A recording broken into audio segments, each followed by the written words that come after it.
She burned it at dusk, not in anger, not with ceremony. She simply held the paper over the small tin bowl she kept on the porch step, struck a match against the stone railing, and touched the flame to the corner.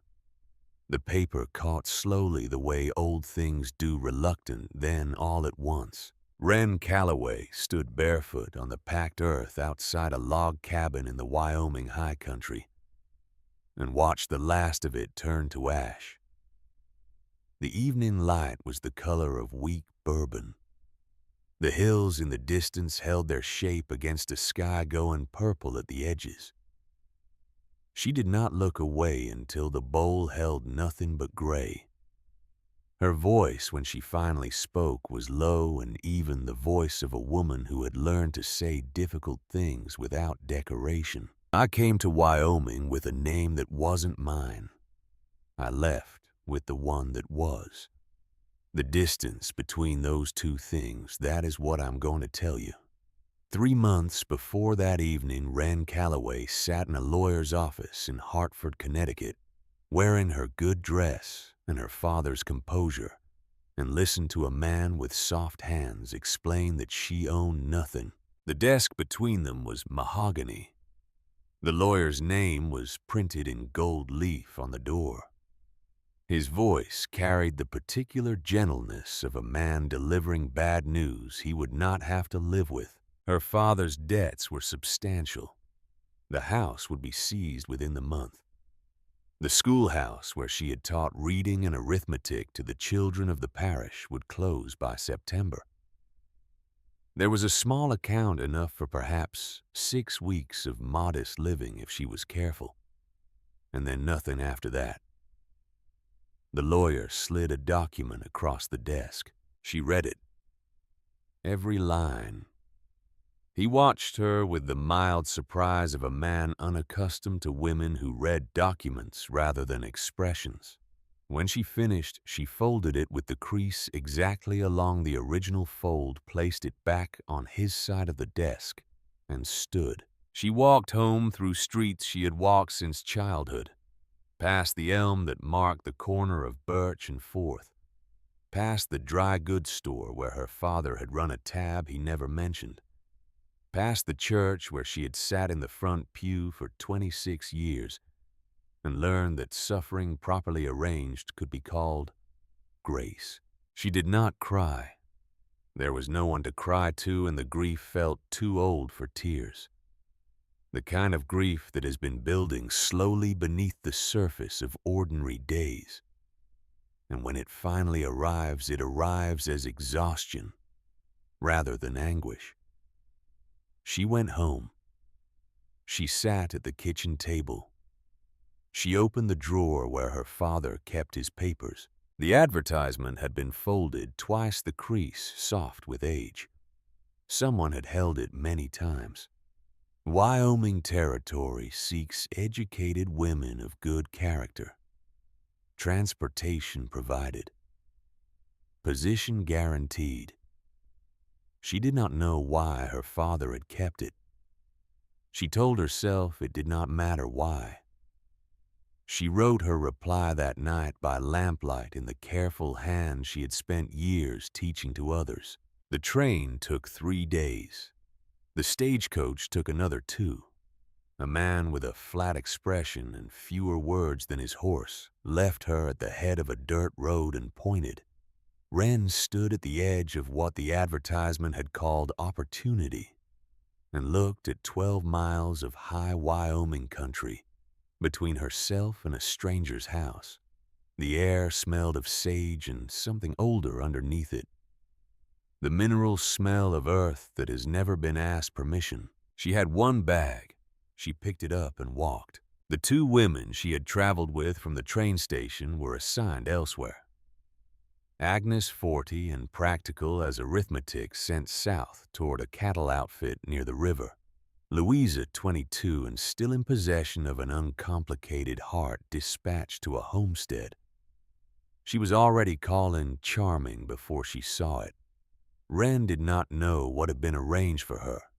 She knew only the name on the paper she carried: Sea Breaker, North Pasture Road, Harrow Creek. She found the name on a gate. The gate was well made, the kind of work that takes patience. The joints fitted close, no gap for wind to work its fingers into and widen over years. She noted this without deciding what it meant.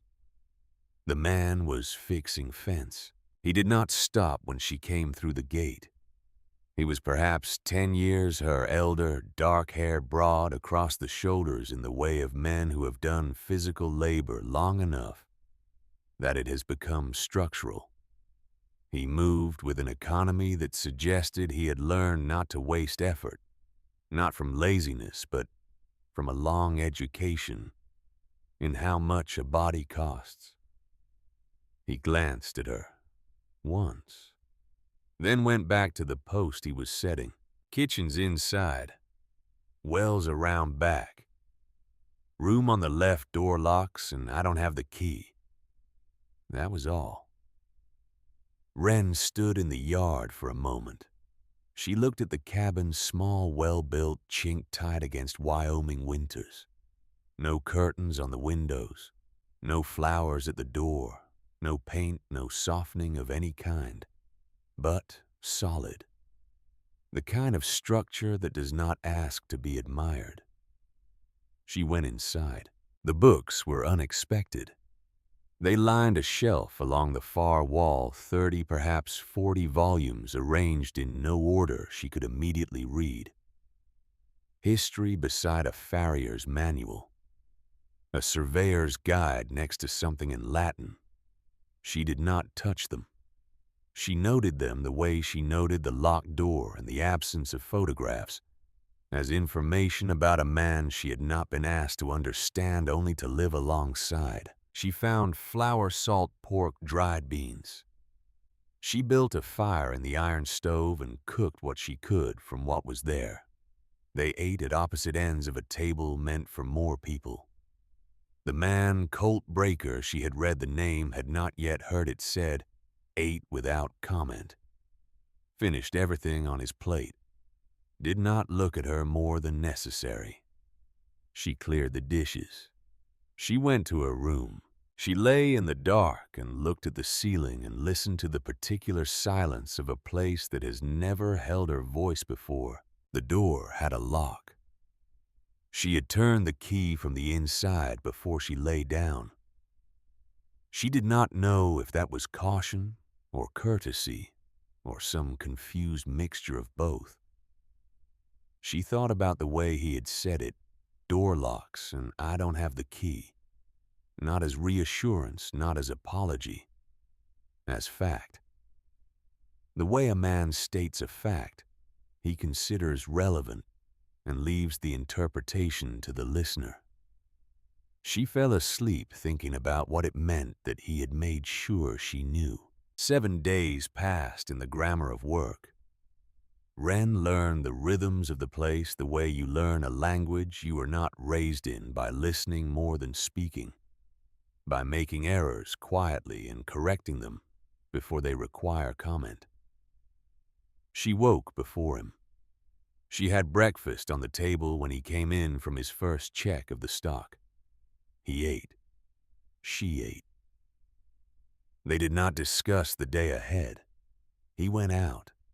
She did what needed doing inside, then went out herself. She began teaching the children from the neighboring homesteads in the afternoons, not because anyone asked, but because she needed her hands occupied and her mind moving, and because the youngest Haggerty girl had been trying to sound out words in a seed catalog and getting them wrong in a way that would matter eventually. She sat up in the shade of the big juniper at the edge of the east pasture. 4 children, then 6, then 8. She brought whatever books she could spare from her bag. She taught without fanfare, without a schoolroom, without the institutional gravity of Hartford.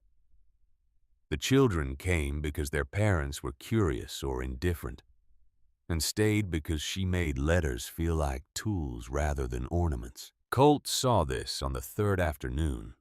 He was coming back from the upper pasture on horseback, and he slowed the animal when he saw the small congregation under the juniper tree. Wren was kneeling in the dirt beside the youngest Haggerty girl, her finger tracing a word in the dust. He watched for a moment, then rode on. She noticed. He did not know that she did. On the 9th day, a man came from town. He wore a good coat and carried himself with the deliberate ease of someone who has grown accustomed to being received.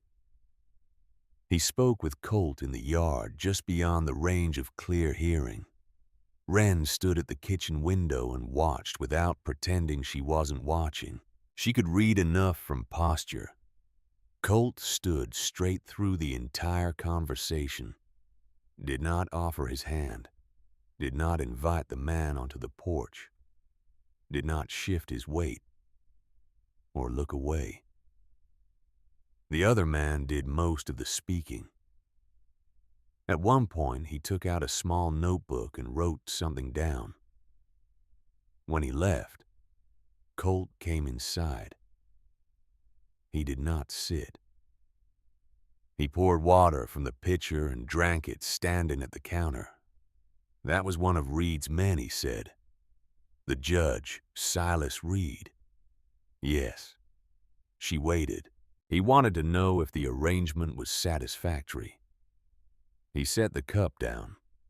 Those were his words. She had known this moment was coming. She had known from the first time she read the contract in the judge's office, the contract she had been handed in a room that smelled of pipe tobacco and institutional confidence. The contract she had signed because 6 months of room and board was better than 6 weeks of savings. And then the street. She had known because she had read every line, including the small ones at the bottom of page 3. I read the contract, she said. All of it. He turned to look at her. There's a clause, she said. Reassignment. If the arrangement is deemed unsatisfactory in the first 30 days. I know. It doesn't define what reassignment means. I know that too. The kitchen held the particular silence of a conversation that has just become real.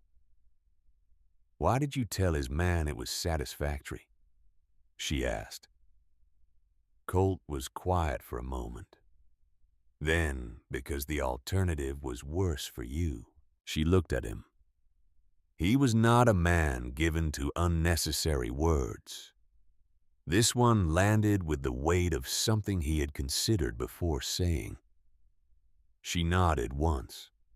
She went back to the pot on the stove. On the 12th day, she found it. She wasn't looking for anything. Colt had asked her to locate the property deed he needed to check the survey marks against a document that had come from Reed's office, and she was searching the lower drawer of the cabinet where he kept papers. The deed was there where he'd said it would be. Below it, a small wooden box, the kind made to hold letters or keepsakes. She did not open it, but she saw the name carved into the lid in letters that had taken care. E. Breaker. She replaced the deed exactly as she had found it. She went back to the table and set the deed down, and said nothing about the box for the rest of the day. At supper that evening, she asked as plainly as she could, "Who is E. Breaker?" He went still. Not startled, there was no flinch, no sudden tensing. Just a stillness, as if the question had reached some interior part of him that didn't move quickly. "My sister," he said. "Eleanor. She died in '82. He offered nothing else. His voice was the voice of a man who has said a thing so many times in the private repetition of his own memory that he has worn the emotion smooth off it or tried to. She did not press him. She understood this kind of quiet. She had spent her adult life around a man who called his silences faith, but she sat with what she now knew. Colt Breaker was not cold. He was careful.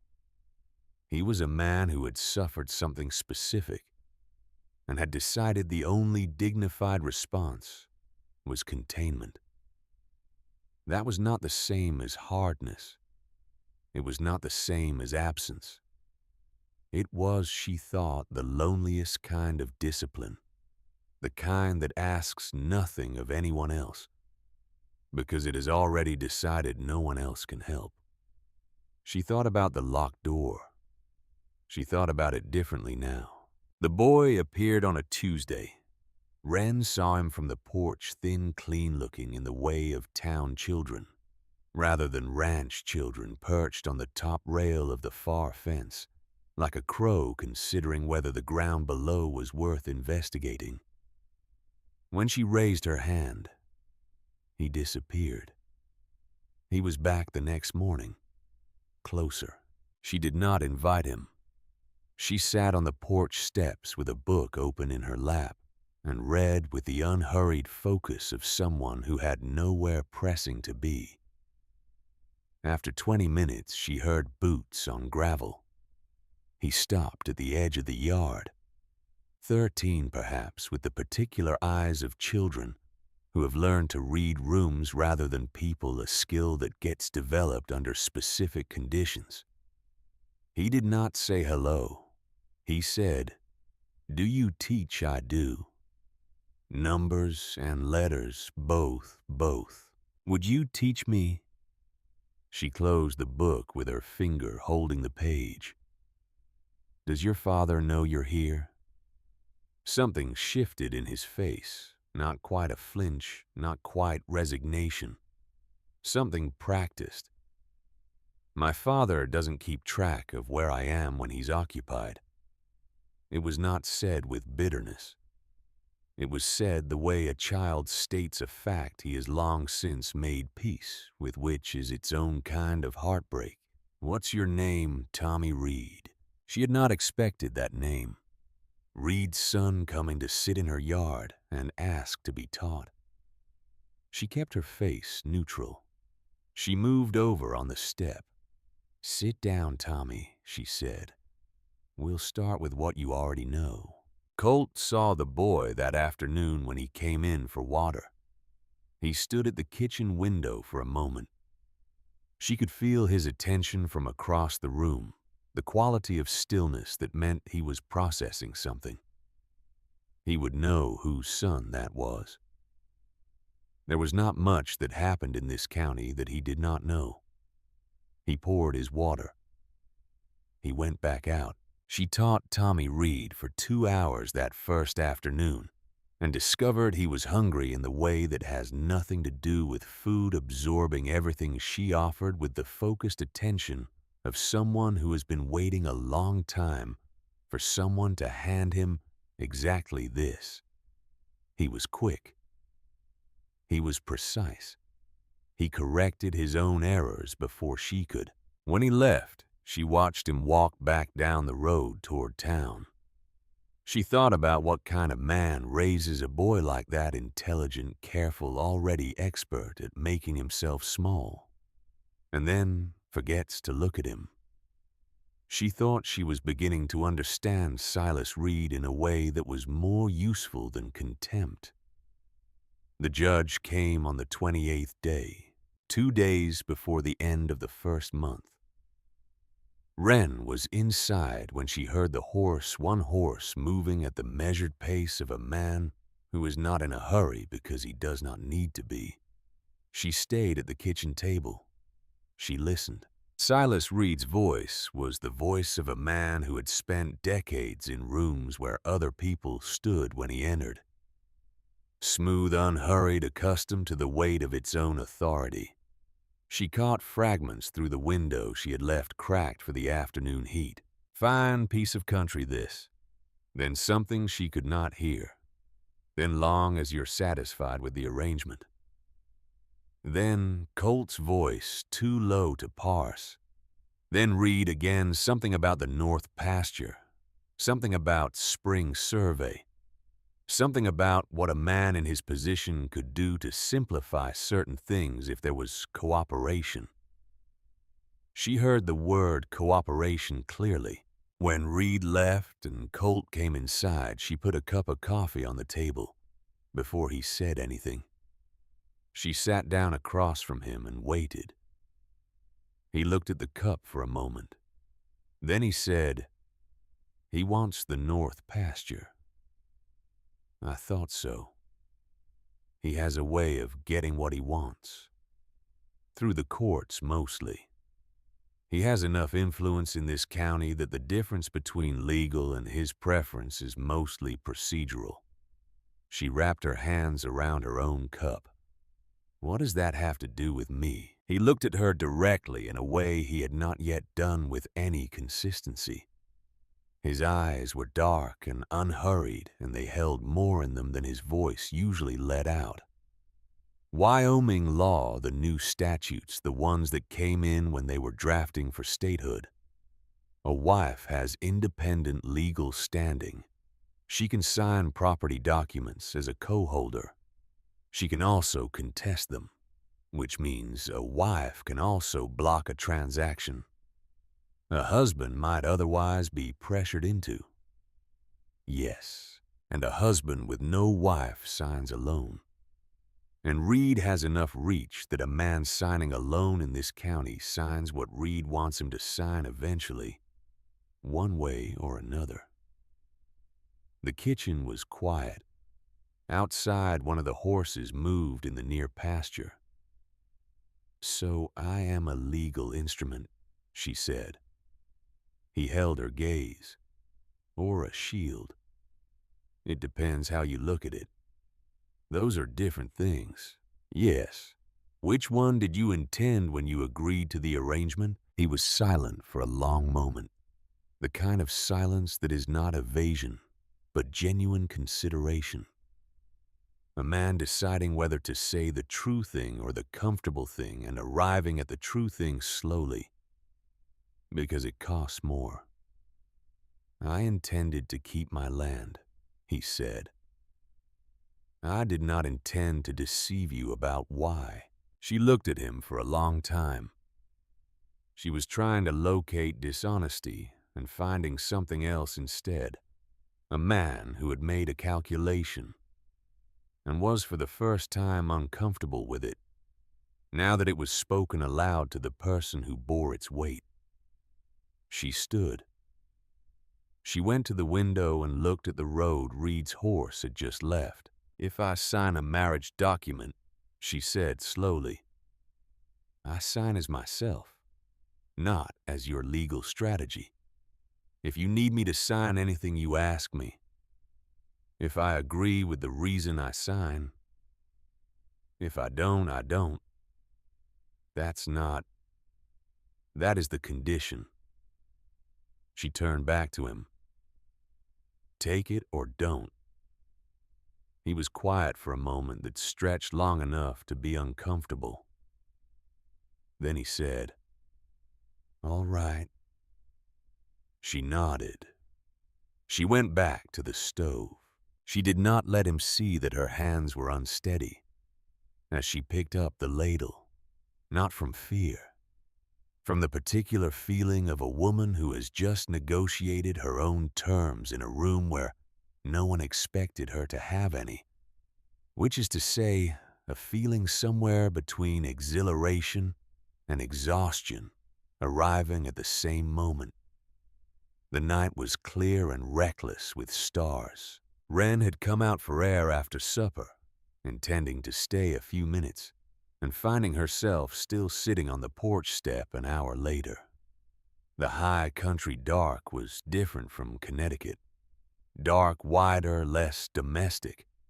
A dark that did not apologize for its depth. She was still learning to sit in it without filling it. Colt came out and sat on the step below her forearms, resting on his knees, looking up at the same sky. He was quiet for a while. Then he began to speak, and she realized he was naming stars, Not the Latin names from almanacs, but other names, older ones, names she did not recognize. That one, he said, pointing, they call the dog that runs ahead. And that cluster there, that's where the elk went in the deep winter, the old story says. That bright one is the woman who wouldn't come back down.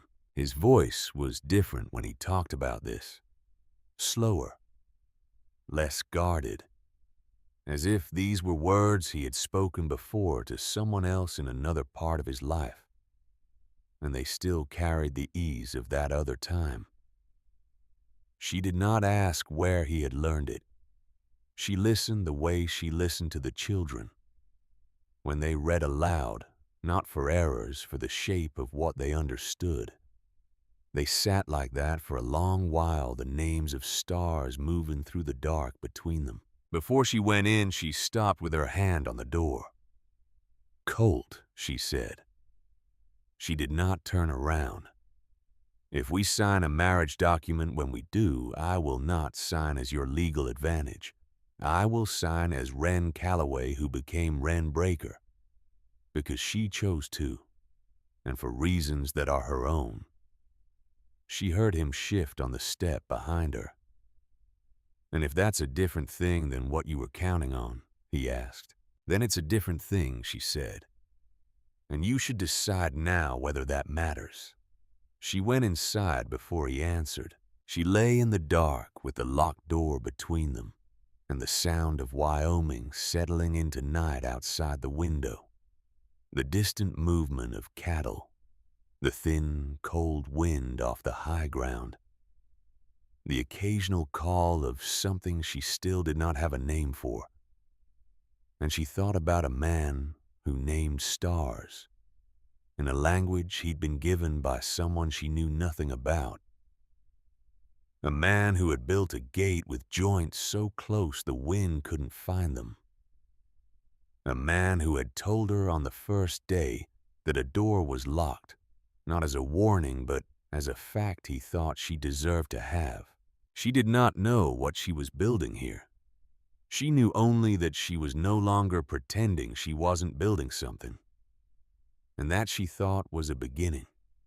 Not a comfortable one, not an uncomplicated one, but the kind that was hers. Outside under the stars, Colt had named for her. The Wyoming dark did its long work. Patient wide, indifferent to the small human warmth of one lamp burning past midnight in a log cabin on a road with no one else on it. She blew out the lamp. She slept. The marriage document was signed on a Wednesday in the back room of the Harrow Creek land office, with Della Birch as witness and a court clerk named Aldous Price, who had the expression of a man who had seen enough of human arrangements to be surprised by none of them. There was no ceremony, no flowers, no spoken vows, no gathering of anyone who might later claim to have been present for something significant. Colt signed first, his handwriting plain and deliberate, the signature of a man who does not embellish. Wren signed beneath it. Wren Breaker, the new name sitting on the paper with a completeness that felt both strange and entirely her own. Aldous Price stamped the document and filed it without comment. Della Birch, 60 years of watching the world transact its business without consulting the women involved, poured 3 small glasses of something amber from a bottle she kept in her coat pocket. "To whatever this turns out to be," she said. They drank. On the ride back to the cabin, the paper folded in Wren's inside pocket.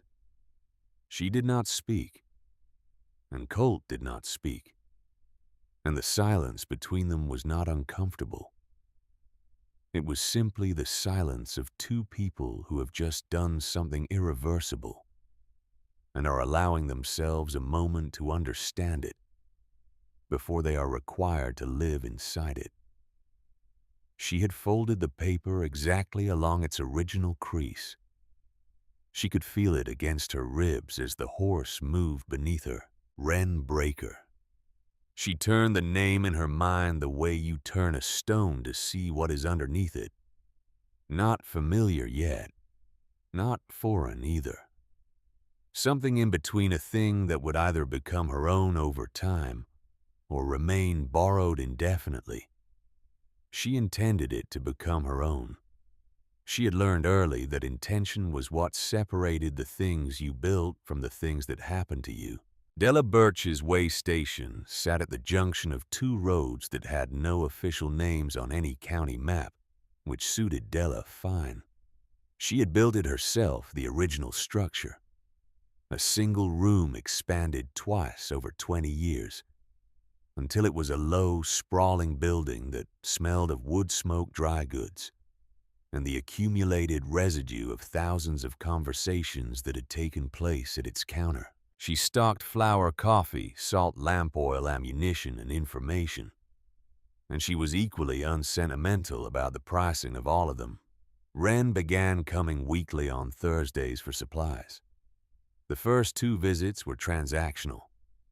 On the third, Della looked at her for a long moment while measuring out coffee beans, then said, without preamble, "You read the contract, the whole thing." It was not a question. "Yes," Wren said. "Most of them don't.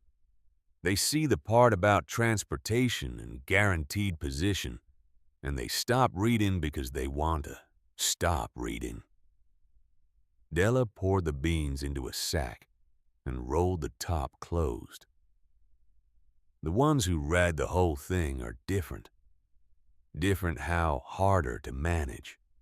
She said it without inflection, as if it were simply a quality like height or coloring. Wren set her money on the counter. "How many women have come through this arrangement?" Della looked at her. A long, calibrating look. The look of a woman deciding whether the person in front of her has earned the next sentence. "Reed has been running this system for 3 years," she said finally. "Not to find wives for lonely men. To place women in specific properties." Wren kept her face still. "The contract gives him standing." Della continued. "As legal representative of the arrangement.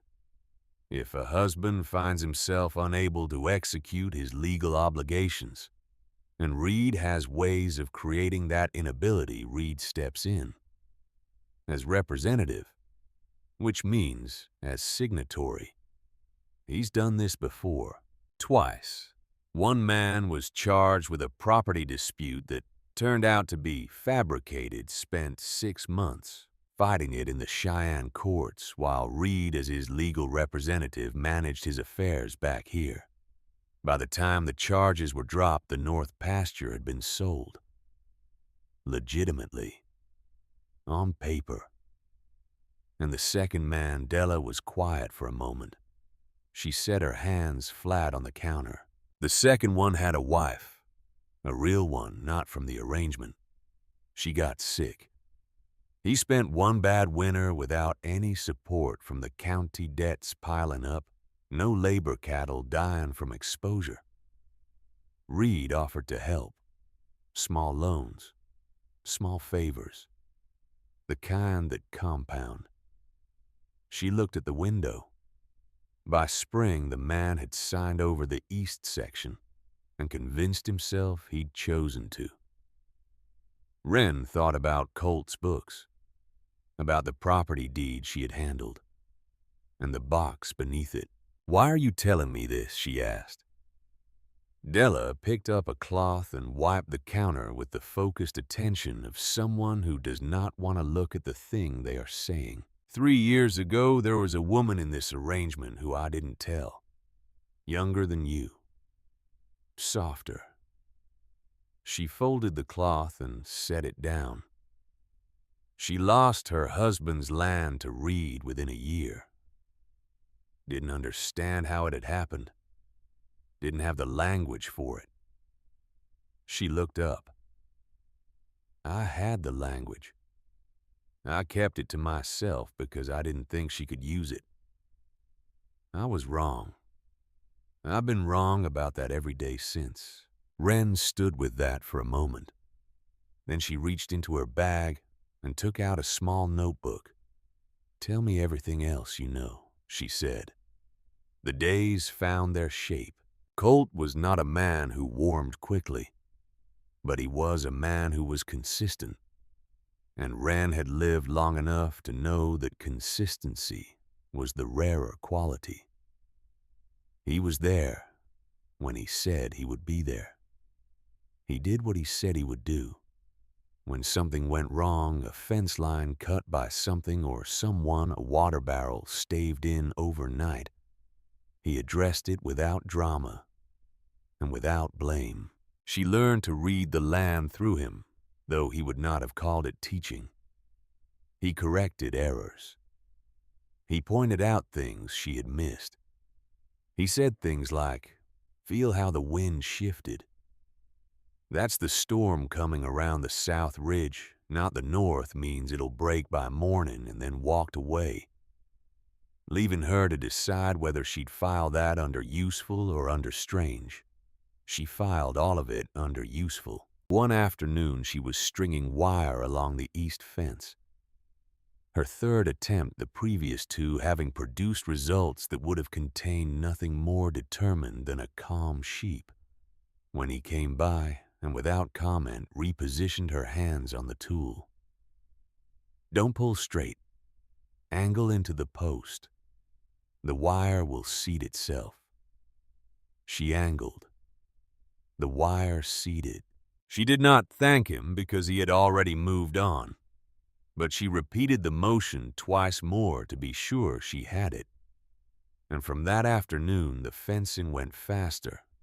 She noticed that he looked at her hands sometimes when she worked, not in any way that required comment, but with the attention of a man who has a specific respect for competent hands and is observing whether hers are becoming that.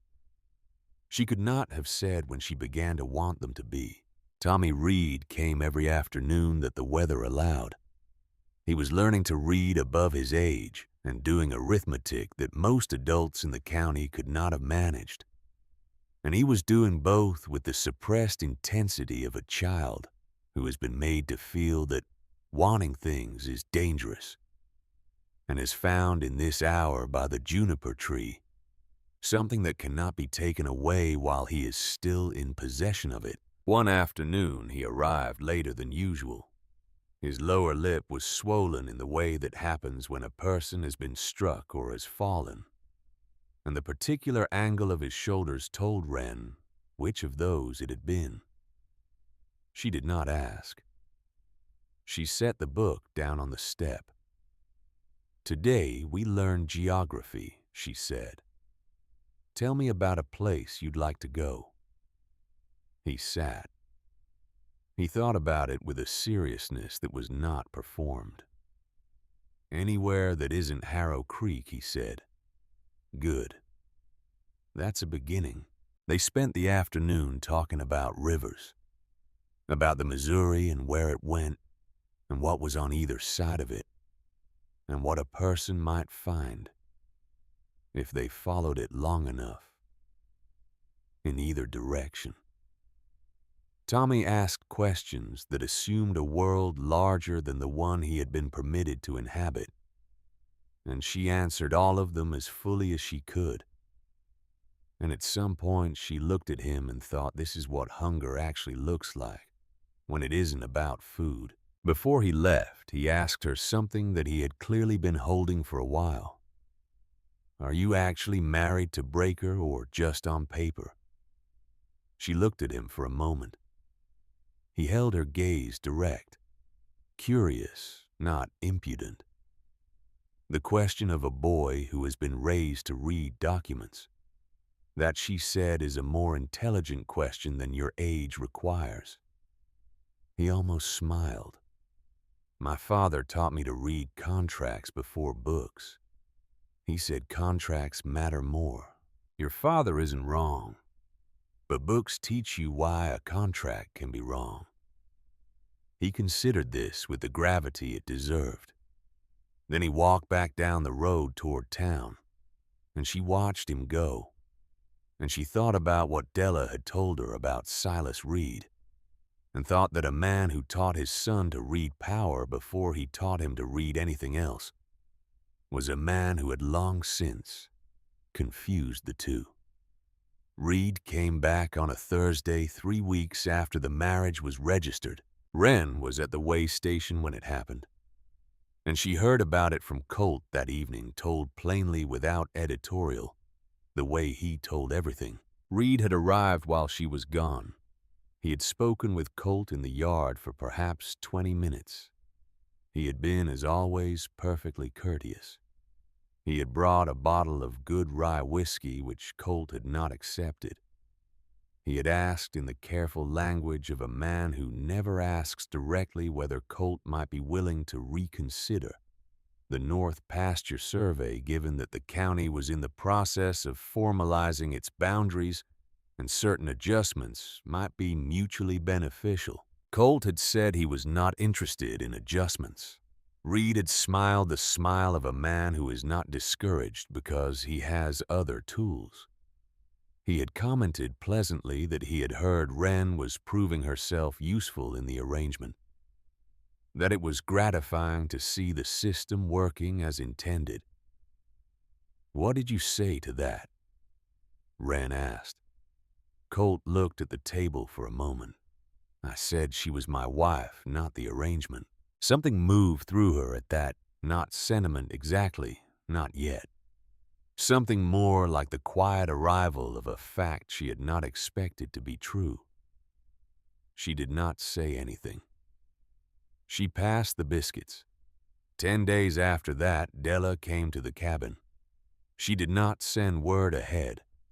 She arrived in the late afternoon with a burlap sack over one shoulder, and the expression of a woman who has made a decision and is executing it before she can reconsider. She dropped the sack on the table. Inside, a battered copy of the Wyoming Territory Statutes of 1887, 2 ledgers, their covers worn, and a bundle of correspondence tied with cord. "Reed leaned on me," Della said. She stood by the table with her hands in her coat pockets. "Told me to stop giving you access to records and materials. Said he'd call a debt I owe him." Wren looked at the materials on the table, then at Della. And I spent a day thinking about it." Della's voice was flat and entirely certain. "I built that way station with my hands and my husband's money, and he's been dead 11 years, and the only person who has a claim on anything I own is me." She pulled up a chair and sat down.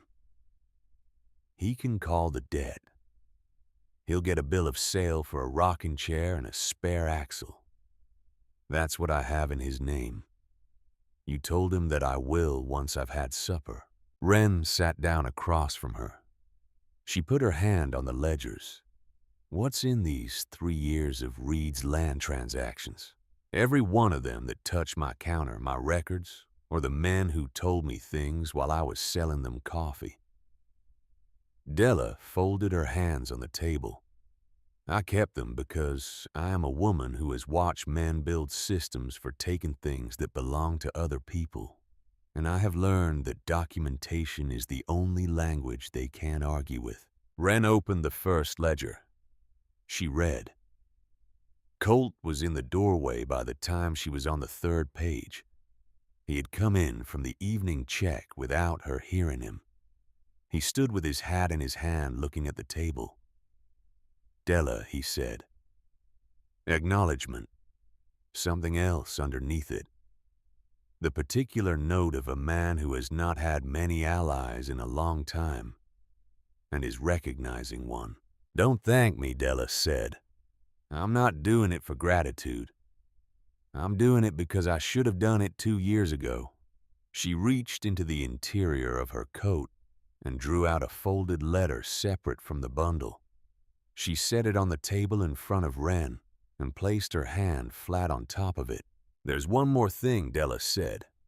A clerk who used to work at the county office sold me his files when he left 3 years ago when he decided Reed's employment was not worth what Reed was paying for it. This was in the bundle. She paused. It came from Hartford. The handwriting on the outside is not Reed's. Wren looked at Della's hand covering the letter. She looked at the return address that showed at one edge Hartford, Connecticut, the handwriting familiar in a way that moved through her like cold water. "This is yours to look at or not look at," Della said. "When you're ready. Not before." Wren put her own hand over the letter and slid it to the side beneath the corner of the statute book. After she said, Della nodded. Nobody said anything else about it. That night they worked until long past midnight. Wren reading marking pages, translating the ledger's entries into a language that could be used in a courtroom. Colt sitting across from her, holding in his memory every piece of land in the county, every boundary and survey marker and handshake agreement that had or hadn't been formalized. What she could not find in the books, she could find in him. What she found in him, she wrote down in language the books would recognize. It was slow work. It was the kind of work that doesn't announce itself as important while you're doing it. Just a lamp burning, a pen moving, two people at a table in Wyoming long after the reasonable hour for sleeping. At some point, Wren's writing slowed. She was still looking at the page, but not seeing it. The words blurring slightly at the edges, the particular fatigue that comes not from the body, but from the sustained effort of holding too many things in careful order for too long. She became aware that Colt had set down what he was reading. She looked up. He pulled the statute book toward him, found the page she had dog-eared earlier in the evening, and began to read it aloud. He was not a man who read formally. His voice moved through the legal language the way a large, careful animal moves through underbrush, deliberate, making room, occasionally catching on something unfamiliar and working through it. He stumbled on encumbrance. He stopped and sounded it again. Continued. Wren watched him read. She did not say anything. She picked up her pen and kept writing, and he kept reading, and the lamp burned, and outside Wyoming did what Wyoming does at night, went enormous and cold and entirely indifferent, which from the inside of a lit cabin feels less like indifference and more like a kind of privacy the world doesn't often offer. The rain came on a Friday, not a storm, no warning, no drama. Just a low sky that had been considering it since morning, and by afternoon the consideration became a steady, unhurried downpour that turned the road to red mud and settled into the roof with a sound like a room full of people all doing something quiet at once. Tommy had come for his lesson before the rain started and stayed because the road back to town had become unreasonable by the time the lesson was done. He sat at the kitchen table with his geography book open, reading a passage about the Missouri River drainage that Wren had assigned, moving his lips slightly on the harder words.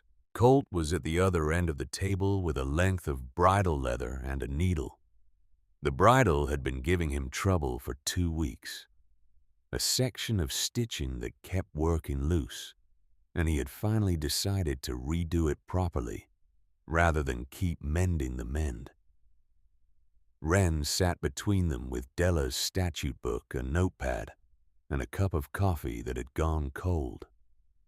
Nobody talked. Tommy read. The bridle leather stretched and accepted the needle. Wren's pen moved. The rain set its one note over and over on the roof, and the stove put out its even warmth. And the afternoon folded around the three of them without asking permission. At some point, Tommy turned a page and said, without looking up, The Missouri goes all the way to St. Louis and empties into the Mississippi there, Wren said, which goes further south from there. I didn't know rivers kept going after they hit other rivers. They don't stop. They just become part of something larger. He thought about this. Colt's needle went through leather. Does it still count as the Missouri after that? The name changes. The water doesn't. Tommy looked at the page again. Whatever he made of that, he made silently. He turned back to reading. Wren looked at her notepad. She looked at the window where rain ran down in long, irregular lines. She thought, I did not choose this room, but I am choosing to stay in it. There was a difference between those two things, that she was only beginning to understand the difference between what happens to a person and what a person decides to do inside what happens. It was not a large distance in terms of physical space. It was everything in terms of what it meant. She picked up her pen. She kept writing. 2 evenings later, Colt left before dawn and did not come back until nearly noon. He gave no explanation when he left. She heard the door, heard the horse, and lay still in the not quite dark, thinking about whether she had a right to ask, and deciding she did not. Not yet. Not because rights were not hers, but because she had not yet earned the specific knowledge of when asking was help and when it was intrusion. That was a fine distinction that took time. He came back with mud to his knees and his shirt dark at the shoulders. He went to the well, washed his hands and face. He came inside, and he put something on the table. A handful of wildflowers. The kind that grow by running water, small purple, the kind nobody ever picks, because they are not impressive enough to make the effort worthwhile. They were already beginning to wilt. Eleanor's grave, he said. I went. He said it the way he said all true things plainly, without asking for a response. Was it, she started, overgrown? I cleared it. He was already moving toward the stove, already reaching for the coffee pot. I didn't know what to say. Didn't say anything. He poured a cup, stood there long enough that it seemed like enough. She looked at the flowers on the table. They were completely ordinary. They were, she thought, the most specific thing he had ever given her. Not comfort, not gesture, but information. This is what I did with what you said, which was its own kind of response, and more honest than anything decorative. I think that probably was enough, she said. He drank his coffee, standing, looking out the window at the pasture. She went back to her work. The letter from the lawyer in Cheyenne arrived on a Thursday. She had written 3 weeks prior. A careful letter, precise, setting out the nature of the case she was building without making claims she could not yet support. She had not expected warmth. She had expected professional honesty, and that was what she received. The lawyer's name was Edmund Garfield.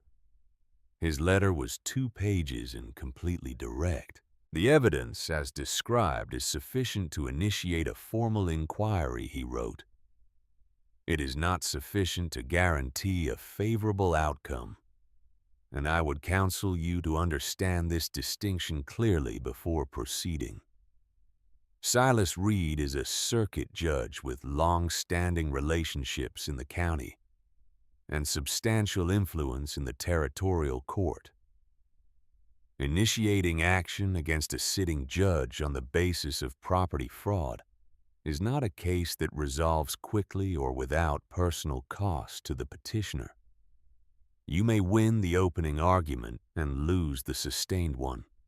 The court system moves slowly, and slow courts favor men who have the resources to wait. That said, the documentation you describe, if it is what you believe it to be, constitutes a pattern of conduct that the territorial court cannot formally ignore, particularly with Wyoming statehood imminent and the federal review of territorial land practices currently underway. Timing in this instance may be your strongest asset. If you wish to proceed, I can be in Cheyenne for a preliminary review of documents in 3 weeks. I will charge only for time actually spent, as this is the kind of case I would have taken 20 years ago for no charge at all. And I am finding at my age that this distinction matters to me. She read the letter twice. Then she brought it to the table where Colt was eating breakfast. She read it aloud. When she finished, he was looking at his plate. She waited. "He's saying you might win the first round and lose the case," he said. "Yes. And you want to proceed anyway." She put the letter down. "I want to know if you do. It's your land." He looked up. "It's our land. You signed the deed." The word "our" arrived without ceremony.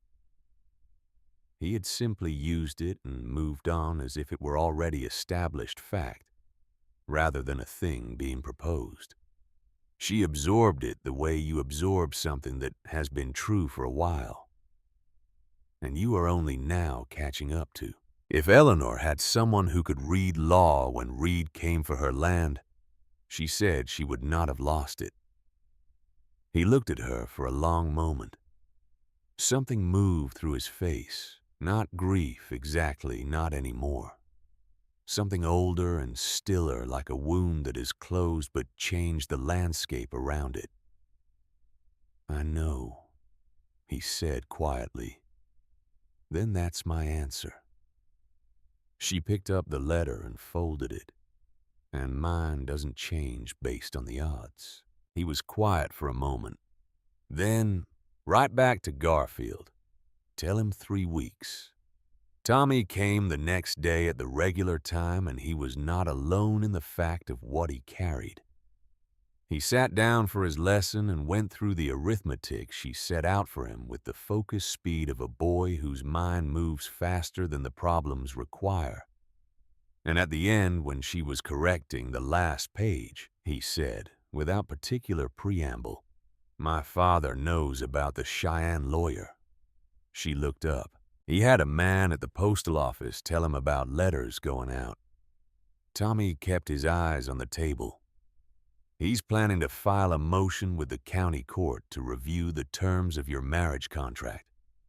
He says there's a procedural question about the timing of the registration." "There isn't," she said. "The registration was stamped and filed before any question of contest arose." "I know.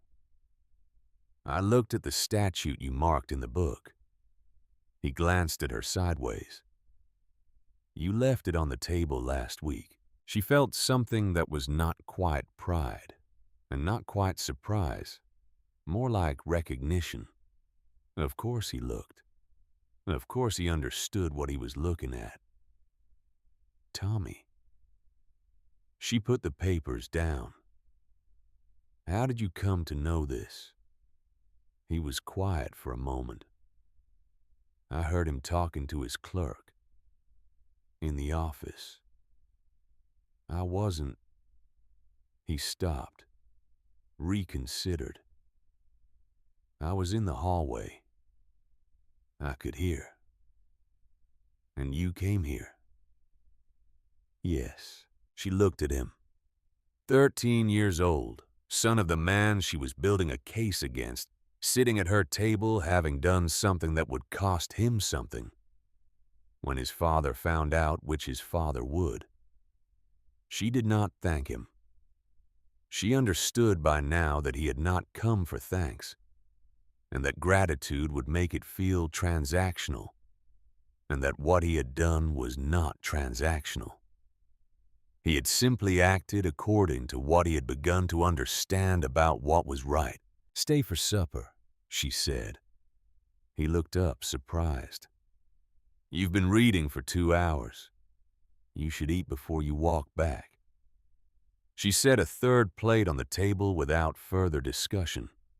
When Colt came in from the evening check and found the boy sitting at his table, he said nothing. He washed his hands. He sat down. They ate in the same kind of quiet the rain afternoon had produced. Companionable, undemanding three people who had found themselves in the same room through an accumulation of events none of them had originally planned. Before Tommy left, he placed the geography book on the table. He opened the front cover and turned it so she could see. On the inside cover, in careful block letters that he had made as precise as he knew. How was his name Thomas Reed, not Tommy? The full name, written by his own hand in a book she had lent him the way a person marks something as theirs. She looked at it. "Good," she said. He walked back to town in the early dark. Colt stood in the doorway watching him go, then turned back inside. He looked at the name in the front of the book for a moment before she closed it. "He's going to be all right," Colt said. It was not a question and not quite a statement. More like a thing he needed to say to be sure he believed it. "Yes," she said. "He is." She put the geography book on the shelf beside the statute and the ledgers and the letters and all the other gathered materials of the case they were building, patient line by line, in the language Silas Reed had not expected anyone in that cabin to speak. Outside, the last of the evening light was going off the hills. Inside, the lamp burned on. Edmund Garfield arrived in Harrow Creek on a Tuesday, driving his own buggy, which told Wren two things before he spoke a word. He was a man accustomed to going places under his own power, and he did not think the impression made by a hired rig was worth the cost. He was perhaps 65, spare in the way of men who have always eaten plainly, with the careful eyes of someone who has spent a lifetime listening to what people say when they think they are only talking. He shook Wren's hand first, then Colt's.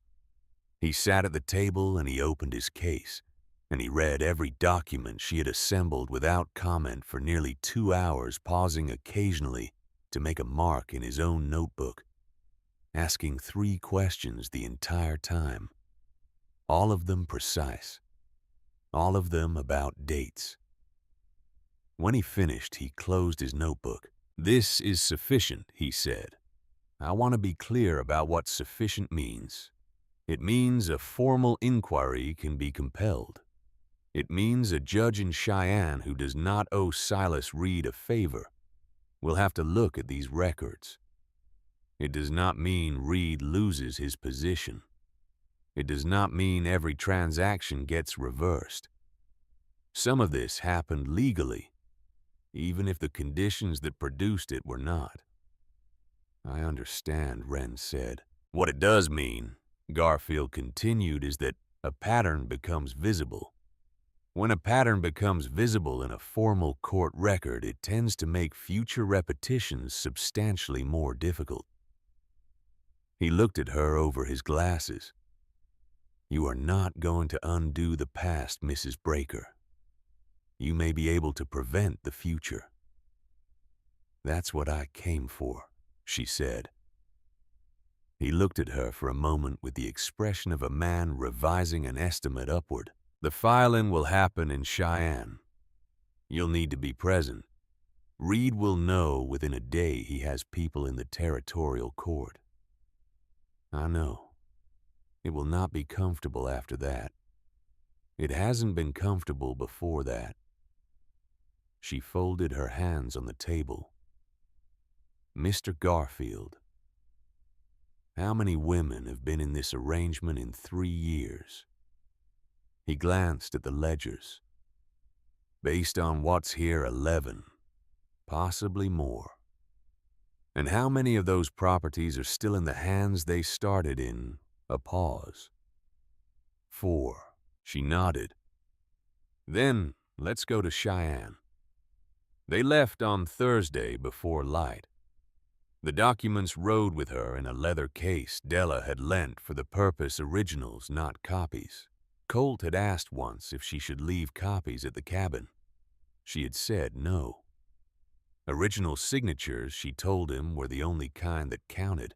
The road to Cheyenne took 2 days by wagon, and Garfield drove with the patient efficiency of a man who understands that speed and endurance are different resources and chooses accordingly. Wren sat beside him for the first day, and they talked about the law about Wyoming statehood, about the particular difficulty of prosecuting institutional corruption in a place where the institution is small enough that everyone in it knows everyone else personally.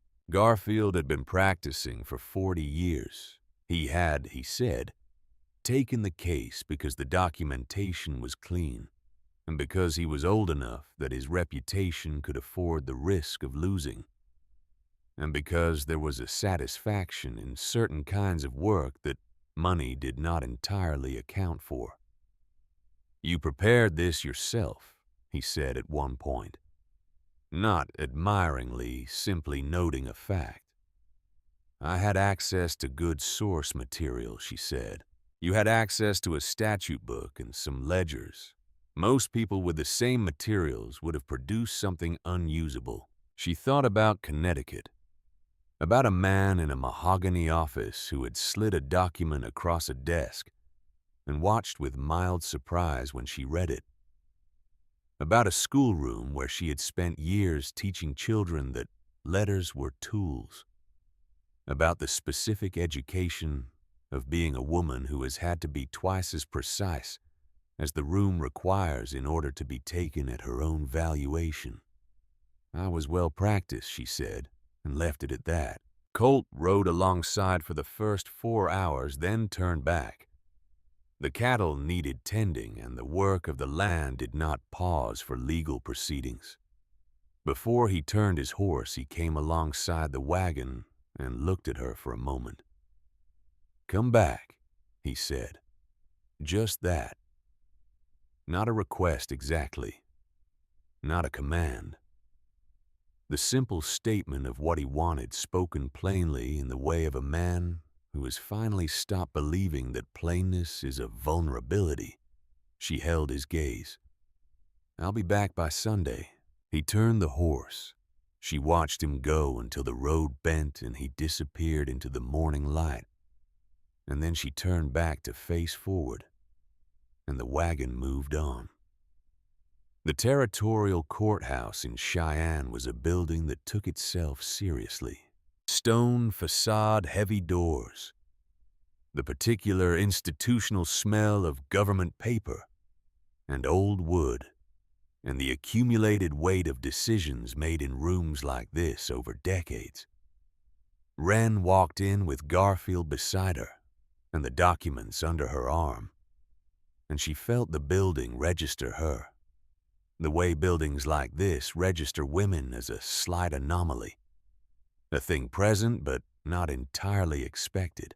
She had been in rooms like this before in smaller versions. She knew how to move through them.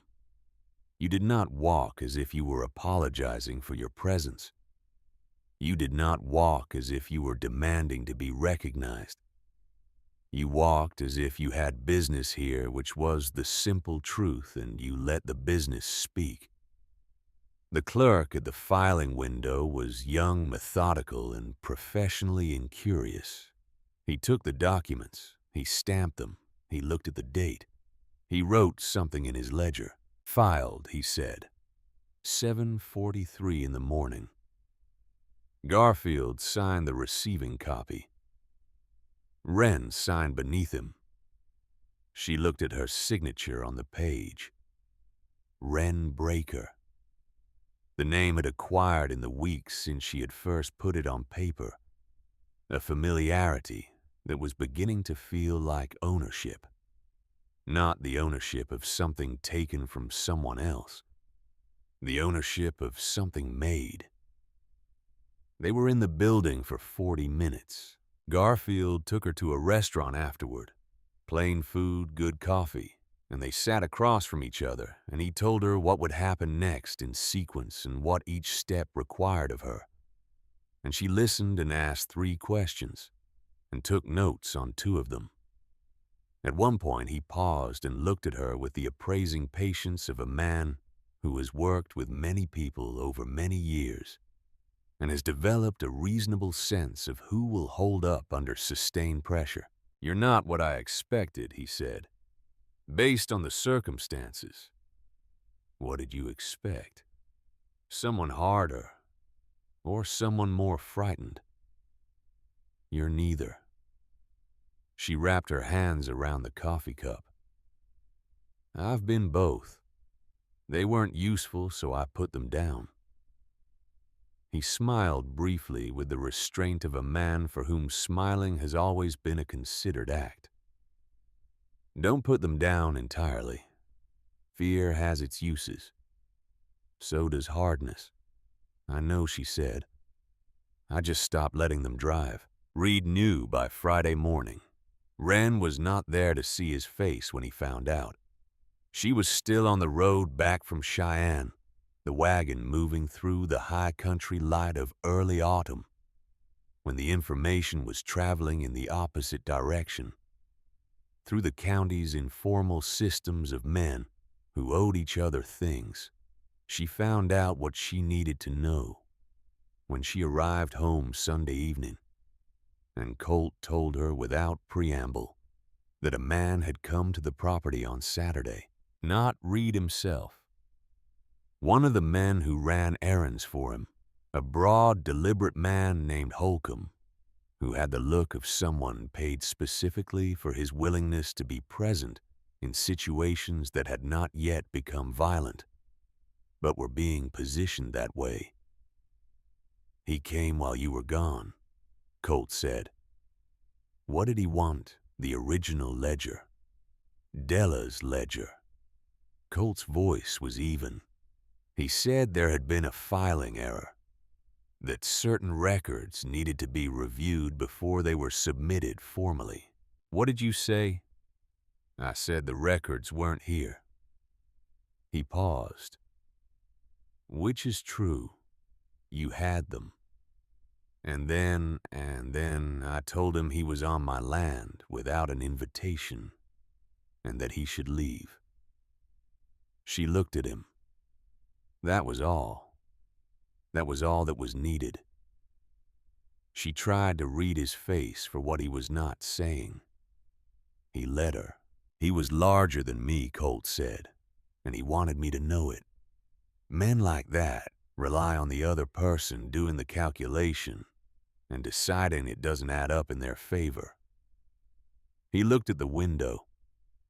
"I've been in enough situations where the calculation didn't matter to know that it mostly doesn't matter." She understood then what had happened. Not a confrontation exactly. A moment of stillness, one man holding his ground in the specific way that communicates that the ground will not be moved, and another man doing the calculation Colt had described, and arriving at the conclusion that today was not the day. She felt something shift in her chest. Not relief, she had not been afraid for him exactly. Something more like the understanding that this man will not look away from the things he has decided to stand in front of. "Thank you," she said. He looked mildly uncomfortable with this which was so characteristic of him that she almost smiled. "I didn't do anything," he said. "You stood where you were supposed to stand," she said. "That's not nothing." The weeks that followed were the particular kind of difficult that has no clean edges. Reed did not move openly. Men like Reed never moved openly when they could move through intermediary pressure. A word here, a favor called in there. The slow application of social gravity that does not leave marks. Suppliers became unreliable. The man who had been coming to help with the fall roundup sent word that he was occupied. A family 2 miles north who had been friendly in the easy way of neighbors stopped being visible. Wren watched this happen and did not allow herself to be surprised by it. This was what Della had described the way Reed operated, the patient accumulation of small isolations that added up to a siege. She had expected it. Expecting it did not make it comfortable. It made it legible, which was the only thing she had actually needed. She kept working. In the mornings, she prepared documentation for Garfield responses to the court's procedural questions. Supplementary evidence, the careful architecture of a legal argument built one precise piece at a time. In the afternoons, she taught Tommy, who kept coming regardless of what his father's household was doing, arriving at the regular hour with his books, and the expression of a boy who has decided that some choices are not subject to renegotiation. She did not ask him what was happening at home. She understood that he was managing 2 worlds with the limited tools of a 13-year-old, and that the most useful thing she could do was keep one of those worlds steady. The week after the inquiry was ordered, Tommy did not come for 3 days. He returned on Thursday without explanation, sat down, and opened his book. She did not ask where he had been. She set out the arithmetic. Halfway through the lesson, without looking up from the page, he said, "My father called me into his office." She waited. "He knew I'd told you about the motion. He didn't ask how I knew to tell you, he just knew." Tommy turned his pencil over once. He said I'd chosen strangers over family. "What did you say?" I said I'd chosen what was right over what was convenient. He paused. I don't think that's what he expected me to say. She looked at him, 13 years old, sitting straight in his chair, having said a true thing to his father, and survived it. How did he respond? He sent me out of the room. Tommy was quiet for a moment. He didn't look angry. He looked like he was recalculating something. He turned back to his arithmetic. I don't know what. She thought she knew.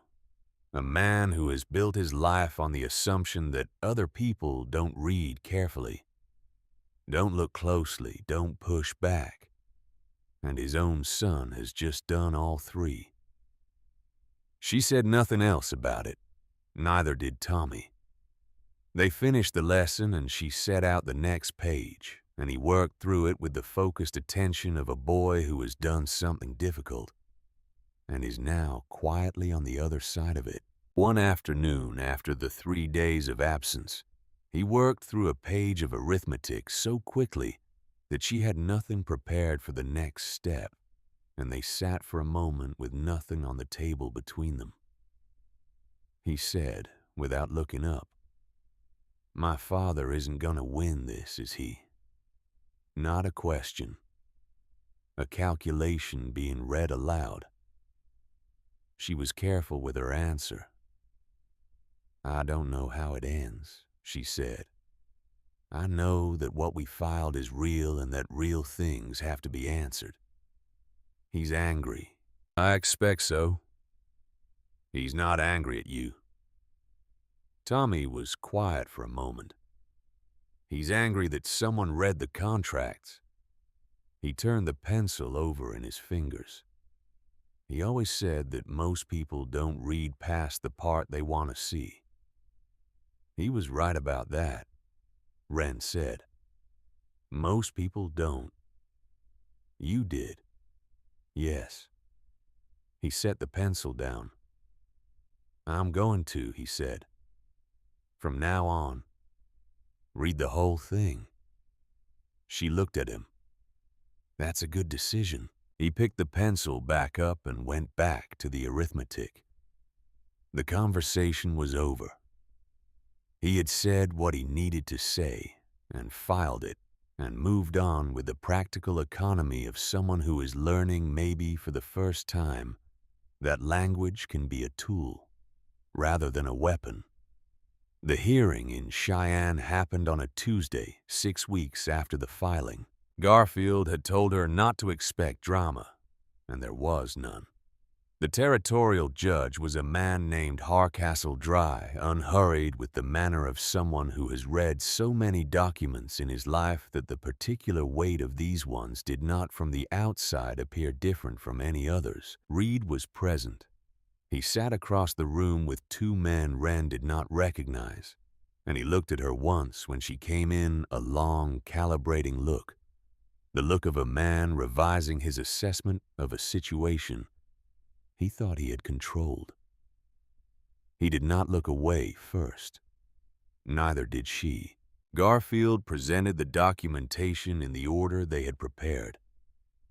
The pattern of transactions, the timing of each, the language of the contracts set against the language of the statutes, the correspondence that established a system rather than a series of individual arrangements.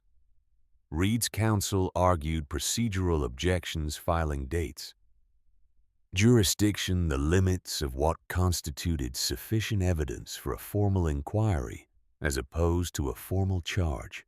Hardcastle listened to all of it. He looked at the documents for a long time. Then he said that he was ordering a formal inquiry into the land transactions in question, to be overseen by the territorial court rather than the county court. Pending the inquiry, Silas Reed's authority to execute or represent in property transactions in Apache and Carbon counties was suspended. That was all. Not a conviction, not a judgment. A process initiated, overseen by someone outside Reed's orbit. Wren walked out of the courthouse into October light and stood on the stone steps and let the cold air come in. Garfield stood beside her. "That's what winning looks like in the first round," he said. "I know," she said. "You don't look disappointed." "I'm not." She looked out at the street, at the ordinary traffic of a city going about its business, indifferent to what had just happened in one room of one building. "I came here to make something visible. It's visible now." "Reed isn't finished," Garfield said. "He has resources and connections and a long memory." "So do I," she said. "Mine are different, but I have them." He looked at her with the expression of a man who has decided something he had been uncertain about. "Mrs. Breaker," he said, "if you're ever inclined to read law formally, and I mean formally, not just statute books, at a kitchen table, I know people in Cheyenne who would be interested in that conversation." She turned to look at him. That, she said after a moment, is the first piece of genuinely unexpected news I've received in some time. He almost smiled. "Think about it." She thought about it on the 2-day ride home. About what it meant. About whether it was the kind of thing a person did or the kind of thing a person only imagined. About the difference between those two categories and who decided which things belonged in which one. She had not yet resolved it when she came through the gate of the property on Sunday afternoon, and Colt was in the yard. He looked up when he heard the wagon. He set down what he was working on. He watched her drive in. She climbed down from the wagon and stood in the yard that was, according to every legal document in the state of Wyoming, as much hers as his. "How did it go?" he said.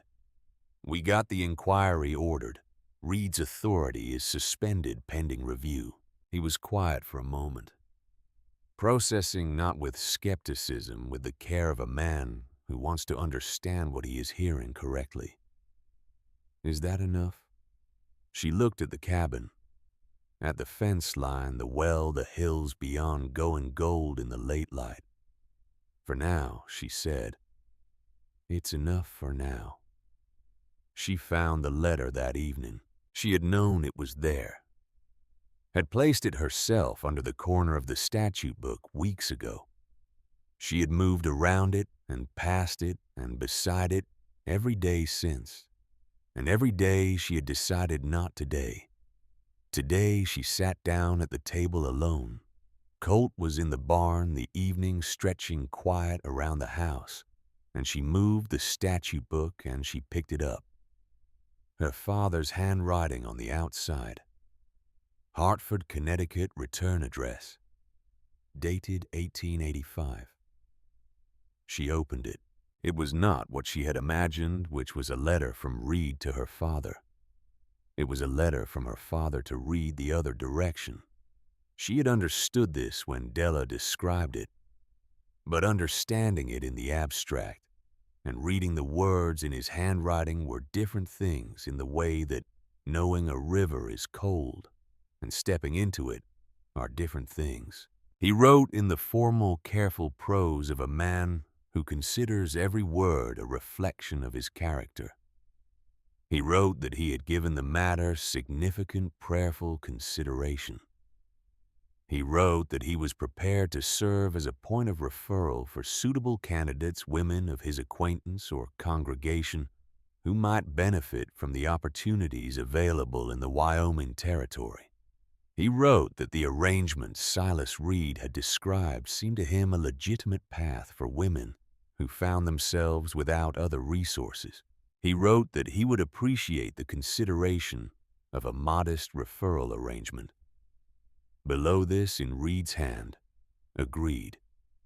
$15 per referral confirmed. Below that, her father's signature. And the date, 1885. 4 years ago, when Wren had been teaching in Hartford, and her father had been keeping his accounts and praying on Sundays and holding the door of the church with the expression of a man engaged in acts of daily grace. She sat with the letter for a long time. She was looking for something. She realized after a while that she was looking for a way to be wrong about what she was reading. The habit of daughters who have needed their fathers to be what they believe them to be. She had carried this habit so long she had not known it was a habit. She was not wrong about what she was reading. Her father had known, had participated, had received money for it, not a great sum, $15 less than a week's wages for a working man, but money paid into an account that accumulated quietly alongside the debts he was also accumulating. And neither pile had ever been mentioned to her. The advertisement in the drawer, the one she had found after his death, and believed he had kept out of some obscure kind of provision for her, some paternal instinct toward her security. He had kept it because he was in the business of it. She had been in some version of his accounting inventory. She looked at this for a long time. She looked at it the way you look at a thing you have been carrying without knowing you were carrying it, trying to understand both the weight you have just set down and the new shape your hands have now that they are empty. She had come to Wyoming because she had no other choice. She had come to Wyoming because her father's choices had made it so. She had come to Wyoming and she had built something. She had read a statute book and learned to string fence wire, and taught a boy whose name she had watched him claim for himself. She had stood in a courthouse and made a pattern visible that powerful men had relied on staying invisible. She had signed her name, not her father's name attached to hers, but the name she had made to documents that would outlast this particular autumn by decades. None of that changed. What changed was the story she had been telling herself about where she came from. She had believed she came from a man of modest virtue and honest failing. That was a simpler story than the true one. The true one had more rooms in it, and some of them were dark, and she would have to learn to move through them without pretending they weren't there. She was not the first person to discover that the people who shaped you were also shaped by things you were not told about. She would not be the last. She held the letter over the tin bowl. She lit the match. She watched the paper catch reluctant, then all at once, and she held it until the bowl held nothing but gray. And then she set the bowl down on the porch step, and she went back inside. Colt was in from the barn. He looked at her face when she came in and said nothing, which was the correct response. He put the kettle on. He sat at the table. She sat across from him. The kettle built its sound slowly, and the lamp threw its steady light. And outside, the Wyoming dark settled into the hills, the way it always did, enormous, private, entire. It was from my father, she said, to read. He was part of it. Colt absorbed this. His face did not change in any dramatic way. He had a face that processed difficult information, quietly carrying it inward rather than displaying it, which could read as coldness to people who did not know better, and read as something else entirely to people who did. "Are you all right?" he said. She thought about the answer. "I will be. I'm in the part of it that isn't yet." He nodded. "I'm also," she paused. "I'm lighter. I know that sounds wrong. It doesn't. I've been carrying a version of him that wasn't accurate. A version I needed to be true." She looked at the table. Putting it down is a loss and a relief at the same time. "I don't know what to do with that." "You don't have to do anything with it tonight," Colt said. He poured the tea when the kettle was ready. He set a cup in front of her. He sat back down. They sat like that for a while, not filling the silence, just existing in it, which was the thing she had come to understand, was the specific gift of being with a person who did not require you to perform your own recovery for their comfort. After some time, she said, "Garfield offered me something. In Cheyenne." "What kind of something?" "He knows people who are looking to train women in formal legal practice. Not as lawyers, Wyoming doesn't have that yet, but as legal clerks with real authority. Document preparation, court filing. The kind of work I've been doing but formally recognized." Colt looked at his cup. "In Cheyenne," he said. He didn't specify. It might be correspondence work. It might require travel sometimes. She waited. "I haven't said yes. I haven't said no." He was quiet for long enough that she let him be quiet. She watched the lamp. She listened to the night outside. "You should do it," he said, "if it's what you want." "I don't know yet what I want. I know I'm good at it. Those aren't the same thing." "No," she said, "but they're related." He looked at her. In the lamplight, he looked for a moment younger than he was, or not younger, but more present. Less armored against whatever had required the armor for so many years. Something in him had been shifting since the morning he came back from Eleanor's grave with those small purple flowers. She had watched it happening incrementally, the way you watch a slow change in weather that is only obvious in retrospect. "Wren," he said, "I want to ask you something and I want you to answer me true." "All right." "When the inquiry is done, when this is as finished as it's going to get, Do you want to stay here? She looked at him. She thought about the question. Really thought about it, gave it the weight it deserved. Resisted the first answer that came and waited for the true one.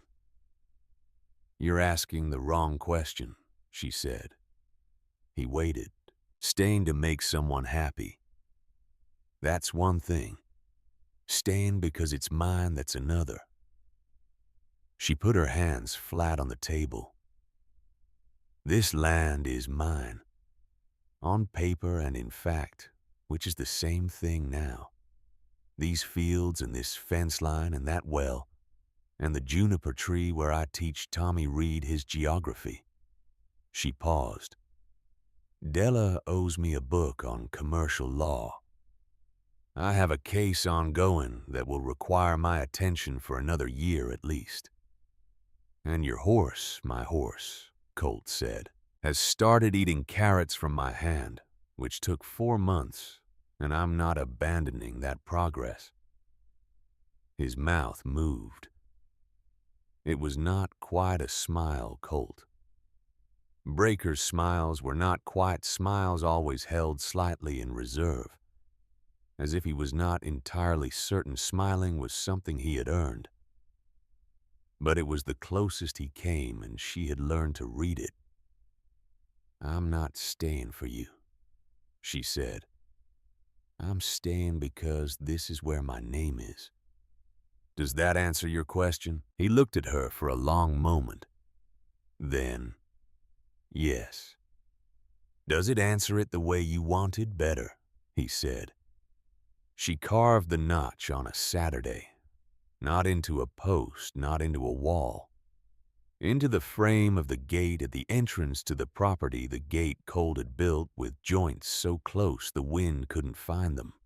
She found a good piece of flint, and she made a single mark deep and clean in the wood below the latch, not to count anything, not to commemorate a victory, just to mark the place where she had passed through going one direction and intended to pass through going the other, for a long time to come.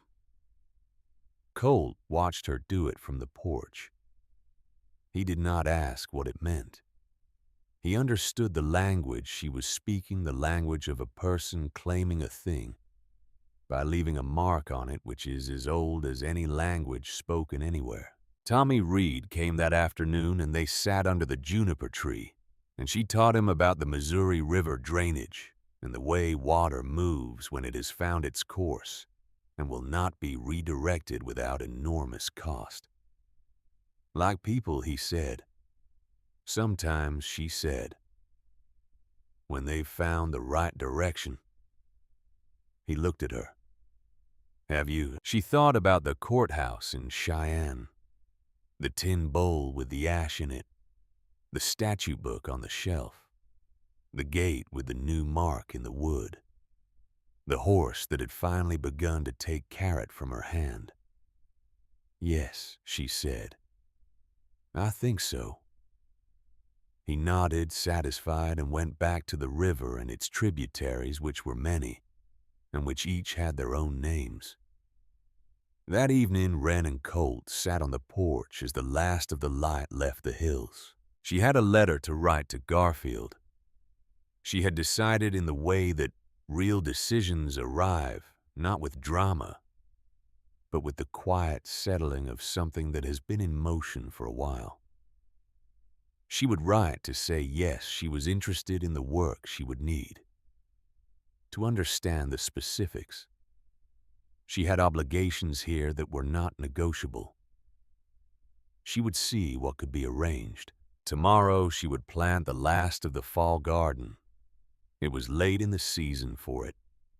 But some things grew in cold ground better than warm, and she had learned to trust the particular knowledge of a place rather than the general knowledge she had brought with her from somewhere else.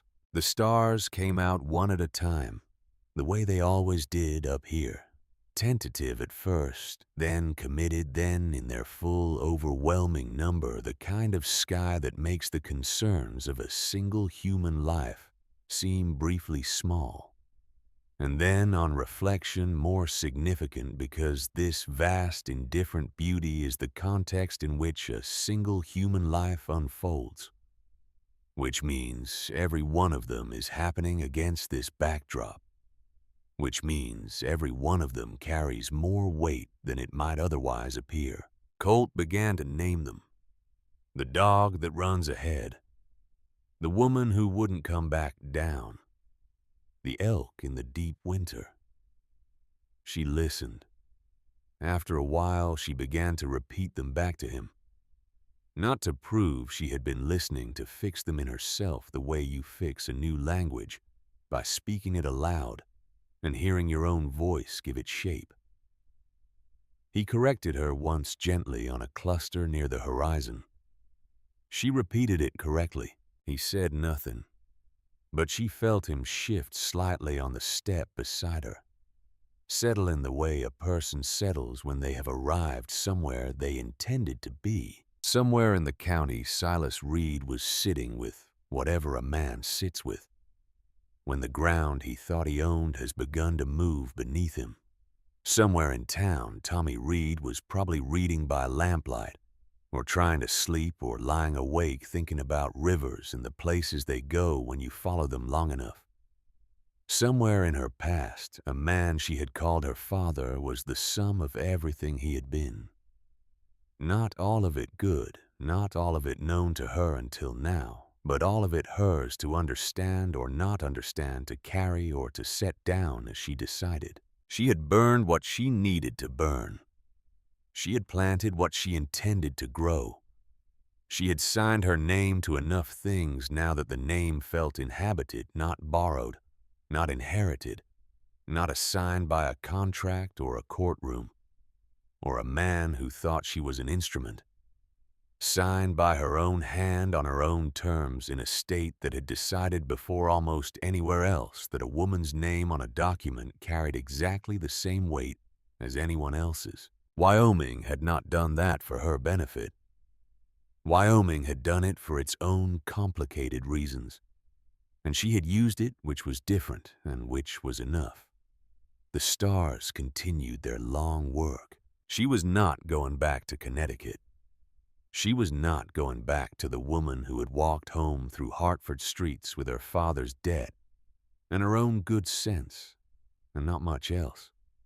That woman had made necessary choices in difficult conditions, and she had done her work, and she had brought Wren Calloway to the gate of a property in Wyoming, and that was where her jurisdiction ended.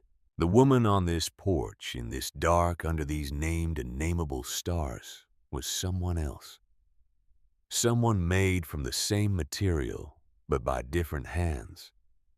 Her own hands mostly over the past months, in the particular workshop of a life she had not chosen, and had then chosen to inhabit as completely as she knew how. Wren Breaker. She tried the name silently, the way you try a word you've been learning. It fit. It fit the way things fit when they have been worked into shape rather than found that way. Not perfectly, not without effort, not without the marks of the making visible to anyone who looked closely enough, but solid, real. The kind of thing that if you pushed against it, pushed back, she would keep it. The night moved around them. Colt was quiet beside her, which was his natural state and no longer felt like absence. It had taken her a while to learn that some silences are full rather than empty, and that the fullness is only audible once you stop listening for noise. She listened to it now. It sounded like staying. It sounded like the beginning of something she did not yet have a word for, which was fine. She had learned to read. She could learn the word when she found it. For now, this, the dark, the stars, the man who named them, the land with her name on it, the work still ahead, the letter she would write tomorrow, the gate with her mark in the wood. The garden not yet planted, the case not yet finished, the future not yet anything but possible. This was enough, more than enough. It was hers.